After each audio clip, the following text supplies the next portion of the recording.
आपकी अनुज्ञा से समान नागरिक संहिता उत्तराखंड विधेयक 2024 को प्रस्तावित करने हेतु सदन की अनुज्ञा चाहता हूँ।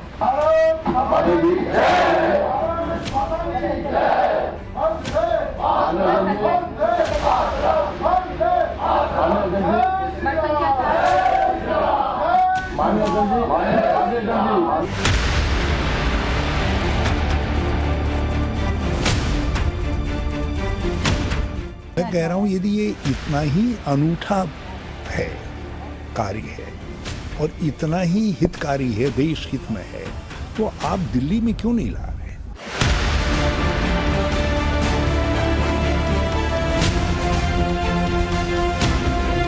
अल्पसंख्यकों के खिलाफ उन लोगों ने एक दबाव पैदा करने के लिए कानून ला रहे हैं। इसकी ज़रूरत क्या पड़ी आपको?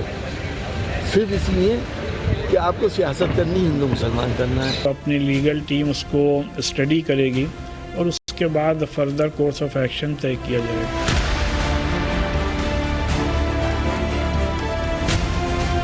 कुरान और हदीस जिस चीज की गाइडलाइन करती है हम उसके मुताबिक अमल करते हैं। वो और हम ऐसे ही अन्य राज्यों में भी, उत्तर प्रदेश में भी हम इसको लाएंगे क्योंकि देश की जरूरत है।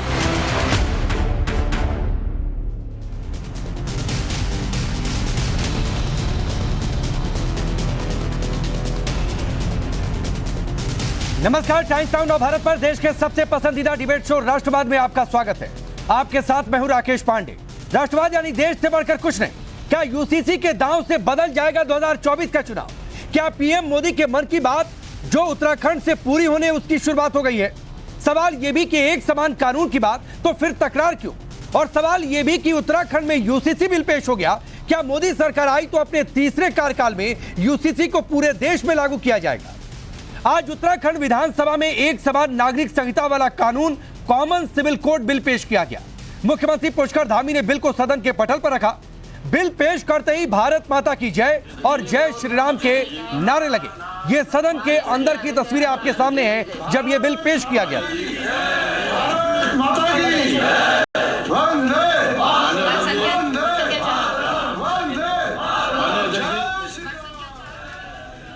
उत्तराखंड विधानसभा में बिल पेश हुआ।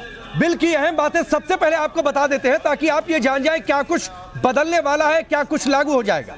विवाह पर सभी धर्मों में एक समान व्यवस्था लागू होगी, लेकिन धार्मिक रीति रिवाज जो जिस धर्म का है उसी धर्म का पालन करेगा।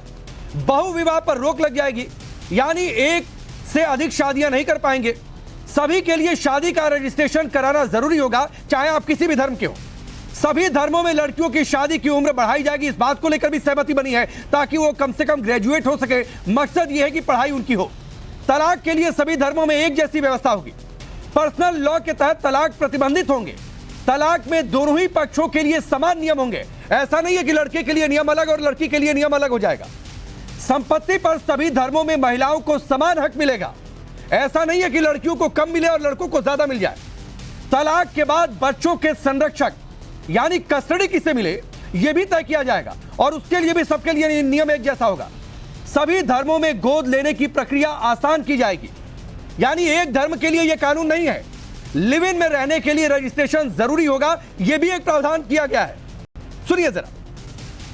चाहे वो अडॉप्शन हो, लिव इन रिलेशनशिप्स हो, मैरिज हो, प्रॉपर्टी राइट्स हो, ऐसी बहुत सारी छोटी छोटी चीजें हैं जिसके मिलने से महिला को जो उसका राइट था, जो उसका अधिकार था, वो आज उसको मिलने जा रहा है। अब सोचिए, नाम है कॉमन सिविल कोड, यानी सबके लिए एक जैसा कानून हो, लेकिन यह बिल पेश हुआ तो इसके लिए विरोध भी शुरू हो गया।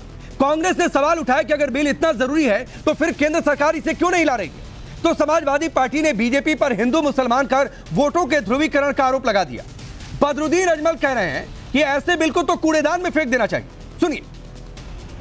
यदि ये इतना ही अनूठा है, कार्य है और इतना ही हितकारी है, देश हित में है, तो आप दिल्ली में क्यों नहीं ला रहे? केंद्र सरकार क्यों नहीं ला रही? पहले काल आए, सीएए लाए, आपने पारित भी करवा दिया दोनों सदनों से, लेकिन लागू क्यों नहीं कर पाए आप? क्यों नहीं कर पाए बताइए? कोई तो कारण रहा होगा, क्योंकि उससे भी कई कई समुदायों के हितों पर चोट पहुंच रही थी, इसलिए आपको लगा कि ये देश के लिए खराब हो मुश्किल हो सकती है, तो आपने लागू नहीं किया उसको। अब जो है अब उसको आप ये यूनिफॉर्म सिविल कोड, ये कहाँ से यूनिफॉर्म सिविल कोड रह गया जब एक राज्य का गया? यूनिफॉर्मिटी तो तब रहेगी ना जब आप संविधान की भावना, जो directive principle of state policy है, उसके अनुसार सारे देश के लिए एक लाएंगे। मैं ये पूछता हूँ, ज़रूरत क्या है?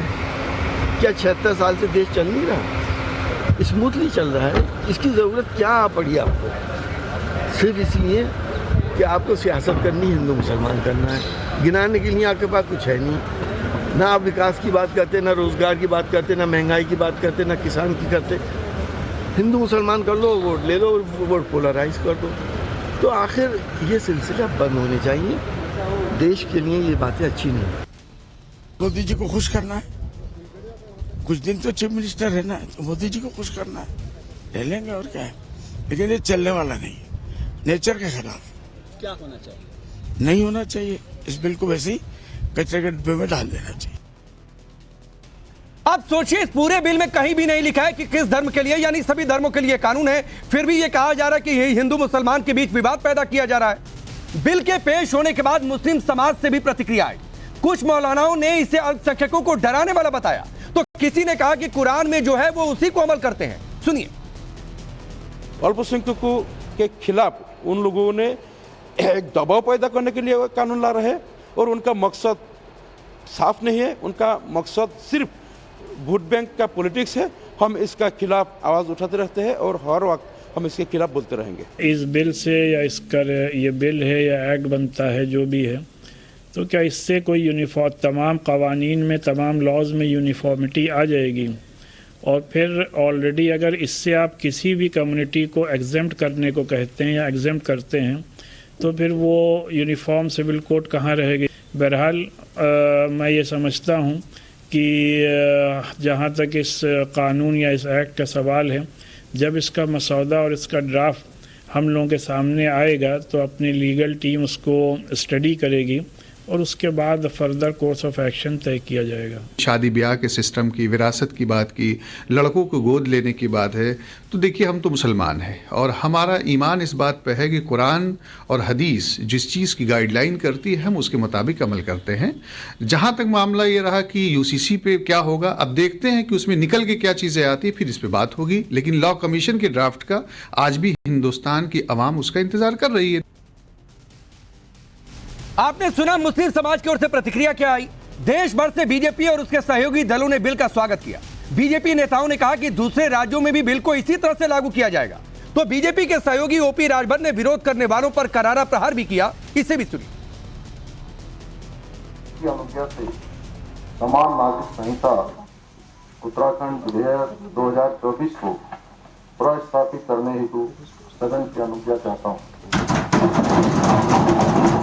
प्रश्न यह है कि समान नागरिक संहिता उत्तराखंड 2024 विधेयक को पुरस्कृत करने हेतु सदन की अनुज्ञा दी जाए। जो माननीय सदस्य के पक्ष में कुछ चाहते हैं। बात करेंगे अपने उत्तराखंड के माननीय मुख्यमंत्री का कि उन्होंने इसको टेबल किया है और इसको लागू भी करेंगे वो, और हम ऐसे ही अन्य राज्यों में भी, उत्तर प्रदेश में भी हम इसको लाएंगे, क्योंकि देश की ज़रूरत है, हम आम जन की ज़रूरत है।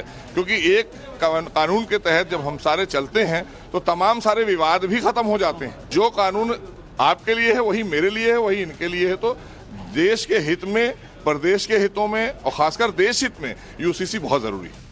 बाबा साहब डॉक्टर अम्बेडकर जी ने संविधान में व्यवस्था दिया है कि समान नागरिकता की बात है, तो फिर उसका विरोध क्यों? किस बात का विरोध हो रहा है?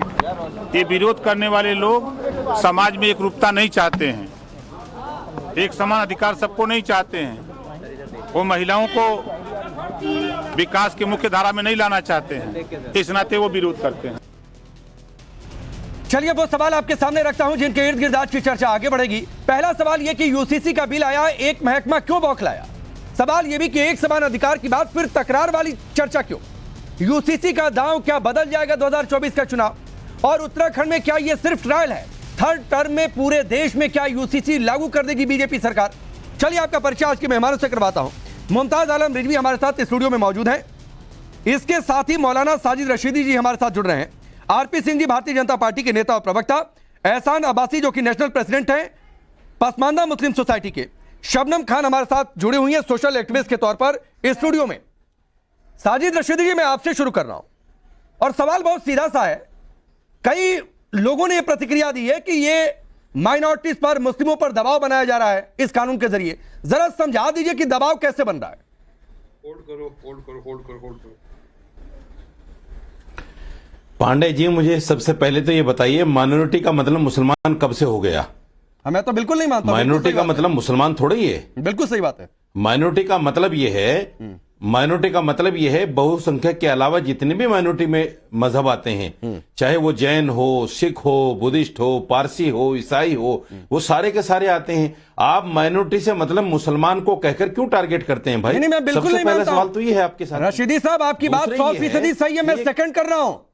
माइनॉरिटी का मतलब सिर्फ मुस्लिम नहीं है। आपकी बात से 100% सहमत। आगे बोलिए। आप बार बार मुसलमानों को टारगेट कर रहे हैं। आप बार बार मुसलमान कहकर टारगेट कर रहे हैं, मुसलमान कहकर टारगेट कर रहे हैं। नहीं, ऐसा मत कीजिए प्लीज। अरे रशीदी साहब, मैं तो आपकी बात से सहमत हूं भाई। मसला नहीं, मैं तो बिल्कुल मान रहा हूं माइनॉरिटीज का मतलब सिर्फ मुस्लिम नहीं है। मैं तो कह रहा हूं, आपकी बात से सहमत हूं। और मैंने किसी को कोट करके सवाल पूछा कि क्या आप पर दबाव बन रहा है इस कानून के जरिए। सुनिए, आगे सुनिए। अब सुनिए, मैं यही कह रहा हूं कि सिर्फ ये सवाल आप मुझसे क्यों करते हैं ना? आप तमाम माइनॉरिटी के लोगों को बिठाना चाहिए था ना आपको इस डिबेट में। ठीक, आपको एक सिख भी लेना चाहिए था, आपको एक जैन भी लेना चाहिए था, आपको एक बुद्धिस्ट भी लेना चाहिए था, आपको एक ईसाई भी लेना चाहिए था। सब लोगों से पूछते, सिर्फ मुसलमान से क्यों सवाल किया जाता है? नहीं, बिल्कुल ठीक बात है। ये मुझे रशीदी साहब सुनिए सर, मेरे भाई सुनिए, एक एक बात निपटाते चलते हैं। अब मुझे किसी एक सिख, किसी एक जैन, किसी एक दूसरे समुदाय के किसी इंसान की बाइट आज आई हो या प्रतिक्रिया आई हो और वो ये कहा हो कि भाई हम पर दबाव बनाया जा रहा है इस कानून के जरिए, वो मुझे याद दिला दीजिए। आप लेते ही नहीं ना भाई। अरे तो बताइए ना कि साथ नहीं है। अरे आप कोट करिए, आप कोट करिए रशीदी साहब की इस जैन धर्म के इस महानुभाव ने ये आपत्ति जताई है मुसलमानों से। आप कोट करिए ना, मैं आपको चैलेंज देता हूं कि आप कोट करिए। आप जाइए ना मार्केट। पांडे जी, कहां जाए? मार्केट में जाए। थोड़ा जोर कम लगाया करो। आप जाइए ना जैन समाज के पास, आप जाइए सिख धर्म के पास, नहीं तो आप जाइए ईसाई धर्म के पास, जाइए ना इन लोगों के पास। आप जाते ही नहीं ना। अच्छा, जाना पड़ता है क्या? आप सिर्फ यहाँ तो खुला खेल है भाई। लोग ट्विटर पर लिख देते हैं, फेसबुक पर लिख देते हैं, वीडियो जारी कर देते हैं, प्रेस कॉन्फ्रेंस कर देते हैं। किसने किया है जरा बताइए तो। अरे मेरे भाई पांडे जी, आप अच्छी तरह समझ रहे हैं फिर भी उसको घुमा रहे हैं। नहीं, आप समझ रहे हैं फिर भी घुमा रहे हैं। समझ रहे हैं आप जो नहीं, आप भी समझ रहे हैं रशीदी साहब, लेकिन आप घुमा रहे हैं। परेशान नहीं है। नहीं, मैं इससे आगे अभी आगे बढ़ूंगा नहीं रशीदी साहब, मैं इससे आगे आगे बढ़ूंगा नहीं। मुझे किसी भी एक दूसरे समुदाय के किसी शख्स का नाम बताइए जो इस कानून को लेकर कहे कि भाई इससे दबाव बनाया जा रहा है। आप एक काम कीजिए, अपने रिपोर्टर को मेरे साथ भेजिए। अच्छा। मैं सब लोगों की बाइट दिलवाता हूं आपको। अरे आप वीडियो बनाकर रशीदी साहब, रिपोर्टर को मेरे पास स्मार्टफोन सबके हाथ में है, वीडियो बनाकर लोग जारी कर देते हैं। वीडियो लेकर बैठे होते हैं, बोलते कि रुक जाइए, कैमरा फोकस करिए ना, चला रहा हूं मैं वीडियो। आप अपना रिपोर्टर दीजिए ना भाई साहब। किसी ने आपको मैसेज किया? मेरा काम थोड़ी बाइट लेना। नहीं रशीदी साहब, अरे बाइट लेना मेरा काम थोड़ी है। रशीदी साहब को एक मिनट रुकिए, बाइट लेना पत्रकारों का काम है, मेरा काम है क्या? रुके रशीदी साहब, मैं आपको चैलेंज दे रहा हूं। किसी ने आपको व्हाट्सएप करके, मैसेज करके, किसी भी तरीके से आपको बताया हो कि मैं इस कानून से दबाव महसूस कर रहा हूं, आप मुझे दिखा दीजिए, मैं आपको चैलेंज कर रहा हूं। पांडे साहब, ए भाई साहब, पांडे साहब, ये काम मेरा नहीं है कि मैं बाइट लेता फिरूं। अरे तो दूसरे के भी आप पर क्या कैसे रहे? शबनम मुझे बताइए तो जरा। भेजिए पत्रकार मेरे साथ। अरे रुक जाइए शबनम, ये बता कैसे रहे? ना तो इनसे किसी जैन धर्म, सिख या किसी भी दूसरे समुदाय के लोग ने नहीं कहा कि मैं दबाव महसूस कर रहा हूं, और यहां पर बैठकर ये उनकी वकालत कर रहे हैं, अपनी बात नहीं कर रहे। राकेश भाई, वो लोग दुकानदार थोड़ी है इनके जैसे। मुसलमान ने किसने कहा कि दबाव महसूस कर रहा हूं? बेच कर क्या एक मिनट, अरे कहा भाई, मुसलमान ने कहा, एसटी हसन ने कहा कि ये हिंदू मुस्लिम को टारगेट किया जा रहा है, जो आप बात कह रहे हैं। नहीं, गलत कह रहे हो आप।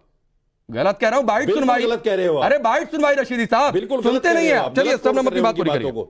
मैं बोल रही हूँ कि आपकी तरह दूसरे धर्म के लोग देश के खिलाफ बोलने वाले या समझने वाले नहीं है, देश के साथ रहने वाले लोग हैं। वो लोग नहीं करेंगे आपकी तरह उपद्रव, वो लोग नहीं भड़काएंगे अपनी कम्युनिटी को कि हाय हाय जो भी कानून आ रहा है वो खराब ही आ रहा है। आपकी तो दुकानें बंद हो रही हैं, आप सिर्फ इसलिए तिल मिला रहे हैं। आप सोच रहे हैं कि मुसलमानों से आपका कोई सरोकार है, आपका मुसलमानों से दूर दूर तक कोई सरोकार नहीं है। बेटियों का शोषण आप सालों से करवाते आ रहे हैं। बेटियों को इंसाफ मिलने की बात है यूसीसी में। मुस्लिम बेटियां देश की मुख्य धारा से जुड़कर कंधे से कंधा मिलाकर अपने भाइयों के साथ खड़ी हो पाएंगी। यह है आपका दर्द। आप इसलिए तिल मिला रहे हैं। और एक जैनी, एक बुद्धिस्ट भाई, कोई एक व्यक्ति बता दीजिए जिसको इससे प्रॉब्लम हुई हो। सिर्फ साजिद रशीदी छाप टाइप जो मौलाना है, मुल्ला कहती हूं वैसे में, लेकिन साजिद रशीदी भाई मेरी बड़ी रेस्पेक्ट करते हैं, इसलिए बोल रही हूं भाई अब तो छोड़ दीजिए मुसलमानों का दामन। कब तक आप बेचारों का शोषण करते रहेंगे? देश के खिलाफ पत्थरबाज, पंचरबाज ये बना के छोड़ देते हैं आप, और मुसलमानों को देश की मुख्यधारा में जुड़ने नहीं दिया आपने इतने सालों में। क्या आप कौमी रहबर बने घूमते हैं नकली? बस दाढ़ी रख ली, टोपी रख ली, बन गए कौमी रहबर। ठीक है, और कुछ भी बोलना शुरू कर मुमताज आलम रिजवी, बावजूद इसके कि इस कानून में कहीं नहीं लिखा है कि ये हिंदू के लिए, मुसलमान के लिए है, बहुसंख्यक, अल्पसंख्यक जैसे शब्द का भी इस्तेमाल नहीं, लेकिन कहा जा रहा है कि मुसलमान को टारगेट कर रहे हैं, कहा जा रहा है कि दबाव में लाया जा रहा है। आपको लग रहा है ऐसा? आप महसूस कर रहे हैं ऐसा? नहीं, बिल्कुल बीजेपी मुसलमानों को टारगेट नहीं कर रही, बीजेपी हिंदुओं को टारगेट कर रही है। अच्छा, उसे हिंदुओं का वोट चाहिए, उसे 2024 में जीत चाहिए, उसे चाहिए कि न तो बेरोजगारी पे बात हो, न तो महंगाई पे बात हो, न तो भारत की अर्थव्यवस्था पे बात हो, इसी तमाम चीजों में उलझा दो। तो अगर इतना अच्छा था, एक मिनट रुक जाइए, मैं कब से आपसे सुन रहा था, एक मिनट, एक मिनट पूरी बात, एक मिनट तो दीजिए आप, एक मिनट तो दीजिए भाई। ऐसा है अगर इतना अच्छा था तो 10 साल मोदी की सरकार थी, केंद्र में क्यों नहीं लाई ये सरकार? लेकिन केंद्र में नहीं ला सकते, ये केंद्र में लाने से डरते हैं। इनको तो सिर्फ एक मैसेज देना है। अच्छा। एक स्टेट का मामला है, एक स्टेट जो है कब से गा रहा है ला रहा हूं, ला रहा हूं, ला रहा हूं। अरे भाई लाओ ना, तो आप खुश हैं? तो क्या हो गया? अरे बोल दीजिए ना कि आप खुश हैं ना? कोई देखिए, अरे रणवीर साहब, आप खुश हैं कि कुछ नहीं है, ये बता दीजिए। नहीं है, आप खुश हैं कि उदास हैं? नहीं, इसमें कुछ भी। अरे आप खुश हैं कि उदास हैं? नहीं, इसमें ना खुश ना खुशी ना गम, इसमें क्या है? इनकी एक बात बता दीजिए ना, तलाक सबके लिए, अरे सुनिए ना, तलाक सबके लिए एक जैसा होगा? अरे भाई, तलाक से एक जैसे शादी, तलाक है। अच्छा, कोई एक अलग अलग नहीं, सब एक से अधिक शादी नहीं कर पाएंगे। लड़के लड़की को एक जैसा अधिकार मिलेगा संपत्ति में, खुश है ना? भाई सब एक जैसा है। और एक चीज और बता दे पांडे जी, अभी हमारा संविधान जिंदा है। ठीक, अगर हमारे जो हुकूक हैं, ठीक है, जो दिए गए हैं, मजहबी जो आजादी दी गई है, अच्छा ठीक है, तो इससे मजहबी आजादी छिन जाएगी? नहीं, वही मैं कह रहा हूं, इससे मजहबी आजादी छिन जाएगी आपकी? अरे रणवीर साहब, इससे मजहबी आजादी छिन जाएगी आपकी? मुकाबला किया जाएगा, आप बताइए ना, मजहबी आजादी छिन जाएगी आपकी? किया जाएगा, इसमें कोई मजहबी आजादी छिन जाएगी आपकी? नहीं, अगर छीनने की कोशिश की गई, कहां छीनने की कोशिश हो रही है? की गई तो ठीक है, मोस्ट वेलकम। फिर क्यों हंगामा मचा रहे हो? चलिए, आरपी सिंह, सीधा आरोप आप पर है, जवाब दीजिए, फिर मैं आगे बढ़ रहा हूं। देखिए, महिलाओं की आजादी मिले, महिलाओं को बराबर अधिकार मिले तो इनको दिक्कत है। अगर बेटी मेरी भी है, बेटी इनकी भी है, उस बेटी को वैसे अधिकार मिले जैसे सब बेटियों को मिलती है, तो उसमें क्या दिक्कत है? सर टोका तो नहीं मैंने आपको, सर किसी को आप बोल रहे थे जैसे टोका क्या किसी आपको एक में? नहीं तो हमें क्यों? और अगर उसमें अगर 4 शादियां रोकी जाए, देखिए आप, उसमें क्या दिक्कत है? और अगर बेटियों को अडॉप्शन का राइट बराबर हो, उसमें किसको दिक्कत है? अगर मेरी बेटी कल कोई बच्चा अडॉप्ट करना चाहती है, उसको किसको दिक्कत है? तो सबके अधिकार एक जैसे हो। हाँ, निकाह हलाला जैसे कुकर्म ना हो, वो रुकने चाहिए, वो ऐसे काम रुकने चाहिए जो कि एक समाज में दिक्कत खड़ी करते हैं। आपकी नजर में आप सर, एक मिनट रुकिए सर, आपको अच्छी बात है, देखो आप बोले जाइए ना, अरे सर बोलिए ना कि खुलकर विरोध कर रहे हैं, बताइए ना, बोलिए ना कि खत्म हो जाए ऐसी चीजें। सुनने की आप सुन लीजिए, आरपी सिंह खत्म कर रुकिए, आरपी सिंह 20 सेकंड आपको दे रहा हूँ, आप तो रुक जाइए ना, फिर आप समर्थन भी करेंगे, कह रहे हैं हम कौन होते हैं? रुक जाइए, मत इतना बौखलाइए, समझ रहा हूं मैं क्या दिक्कत है। तो आरपी सिंह अपनी बात पूरी करिए, 30 सेकंड। तो दिक्कत यह है कि इन्होंने आज तक महिलाओं का उत्पीड़न करने का ठेका ले रखा है। इनके मतलब इन्होंने, मतलब ये जो कुछ लोग हैं जो सो कॉल्ड अपने आप को ठेकेदार समझते हैं, इनको लगता है कि हम जैसे चाहें वैसे हम सब चीजों का उपयोग दुरुपयोग करें, हम जैसे चाहे वैसे अपने अधिकार का उपयोग करें, परंतु अफसोस ये है कि एक सरकार और यही कानून समय थोड़ा कम है। अरे रुकिए, समय थोड़ा कम है, एक बड़ी खबर आ रही है, उसका भी रुक करना पड़ेगा। वासी साहब, एक आपकी टिप्पणी हो जाए। विवाह के लिए, तलाक के लिए, गुजारा भत्ता के लिए, उत्तराधिकार के लिए, एडॉप्शन के लिए एक जैसा नियम है, फिर ये क्यों कहा जा रहा है कि ये एक धर्म को ही टारगेट किया जा रहा है? बिल्कुल ठीक कहा आपने। अभी भाई कह रहे थे संविधान की बात, संविधान का अर्थ भी नहीं मालूम। संविधान यानी एक समान कानून। तो आपको पता था कि हमें नहीं मालूम। संविधान का मतलब है एक समान कानून। हम हिंदी नहीं जानते। मैंने बोला मैं चुप रहना। तो फिर ये क्यों कह रहे हो कि संविधान पता नहीं है? केवल शुरुआत क्यों गलत करते हो भाई? मुस्लिम समाज को गुमराह करने के लिए, हमें क्यों ज्ञान दे रहे हैं? गुमराह करने के लिए केवल प्रोपेगेंडा चाहते हैं, और ये केवल भाजपा का विरोध है। यूसीसी किसी धर्म के लिए नहीं है, यूसीसी किसी धर्म के लिए नहीं है, किसी मजहब के लिए नहीं है, किसी पंथ के लिए नहीं है। परंतु इनको दिक्कत ये है कि जो कुरान कहता है हमारा, जिस मुल्क में रहो उस मुल्क का कानून मानो, ना उस कानून को मानते हैं, ना कुरान को मानते हैं, ना हदीस को मानते हैं, और ना ये देश को मानते हैं। केवल देश में ये केवल देश में एक ऐसा उत्पाद बनाना चाहते हैं जिससे कि हिंदू मुस्लिम भाई टूट जाए। मुसलमान कांग्रेस को भी खुला चैलेंज करते हैं। आज जो कुछ हो रहा है कांग्रेस की वजह से हो रहा है, कांग्रेस की वजह से हो रहा है। कभी कांग्रेस की बात नहीं करता। कांग्रेस सबसे बड़ी लुटेरी है। मैं कांग्रेस की बात कर रहा हूं, लेकिन ऐसे लोग ठीक पसमानदा मुसलमान भाई कहां? अरे रुक जाइए रिजवी साहब, अरे रिजवी साहब, अरे रिजवी भाई, अरे रिजवी भाई इतना मत बौखलाइए, इतना मत बौखलाइए कि इनको मुस्लिमी मत मानिए। ये आपके दोहरेपन को दिखाता है। आप पसमानदा ये भी नमाज पढ़ते हैं, ये भी हज जाते हैं। इन लोगों को लालच दिलाया जा रहा है, लेकिन कुछ होगा नहीं। लालच तुम्हें है, कुछ हमारा वोट बैंक खत्म हो रहा है। इनका मुस्लिम समाज से पसमानदा से भी हाथ हटने वाला है, उनको भी झुनझुना दिखा दिया जाएगा।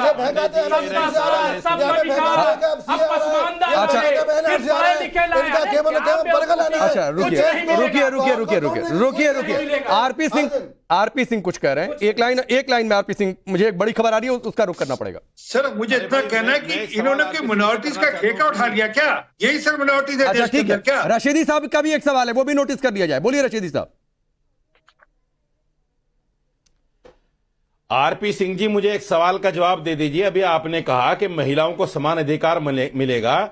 25 से 30 लाख मेरी हिंदू बहनें अबेंडेड हैं, उनके लिए आपने 10 साल में क्या किया है अभी तक?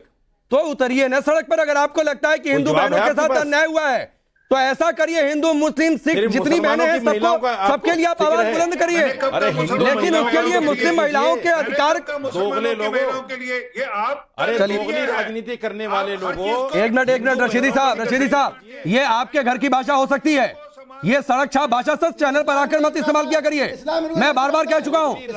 और रिजवी साहब आप इनको आप मुसलमानी नहीं मानते, गजब स्थिति है। ठीक है, चलिए रोकना पड़ेगा आप सभी को। शुक्रिया। एक बड़ी खबर